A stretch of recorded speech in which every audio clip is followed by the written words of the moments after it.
Article 2. La loi. Ici, nous estimons que la loi a été donnée par Dieu, tout d'abord pour mettre un frein au péché par la menace et la crainte du châtiment, et par la promesse et l'offre de la grâce et des bienfaits.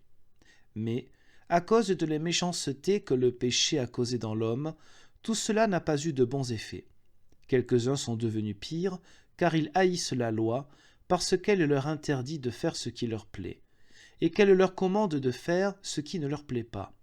Aussi, dans la mesure où, malgré le châtiment, ils en ont la possibilité, ils transgressent maintenant la loi plus qu'ils ne le faisaient auparavant. Tels sont les gens grossiers et méchants qui font le mal partout où ils en ont l'occasion. Les autres deviennent aveugles et présomptueux. Ils s'imaginent qu'ils observent la loi et qu'ils peuvent l'observer de leur propre force, comme il a été dit ci-dessus des théologiens de l'école. Petite note sur l'école, c'est-à-dire les représentants des écoles théologiques médiévales.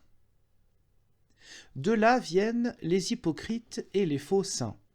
Mais l'office ou vertu principale de la loi est de révéler le péché originel avec ses fruits et tout, et de montrer à l'homme à quel point sa nature est profondément déchue et infiniment corrompue.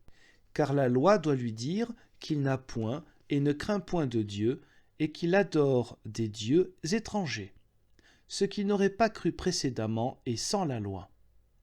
Il est alors terrifié, humilié, découragé et désespéré. Il voudrait être secouru et ne sait où se réfugier. Il devient ennemi de Dieu et commence à murmurer, etc. C'est, en effet, ce que dit Romains 3. La loi excite la colère. Et Romains 5. Le péché est rendu plus grand par la loi.